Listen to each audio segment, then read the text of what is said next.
जी नाज़रीन, इत्तफाक से हम जब ज़िला कौंसलर आकाश नदीम एडवोकेट के साथ विज़िट पे हैं, उनके प्रोजेक्ट्स देख रहे हैं, तो गाई चाई से निकलते वक्त इत्तफाक से वेटनरी हॉस्पिटल के पास मुलाकात हो रही है MLA हल्का चौधरी आलिशान सोनी से, और हमने हस्बे मामूल कैमरा खोल लिया है और वीडियो जारी रखी हुई है जनाब की। जनाब क्या हाल है? आज आकाश साहब मेरे ख्याल से अपने रोशनास करा रहे हैं। जी आज प्रोजेक्ट इन्होंने चेक कर रहे हैं।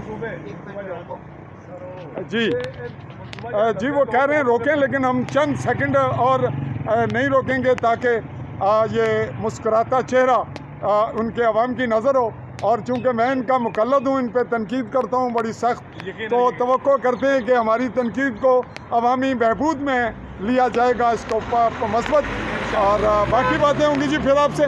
तो नाजरीन, ये क्लिप यहीं तक वाइंड अप करते हैं ताकि अखलाकी और मरवत और सियासत तमाम चीज़ें मिलकर चलें। अल्लाह हाफ़िज़।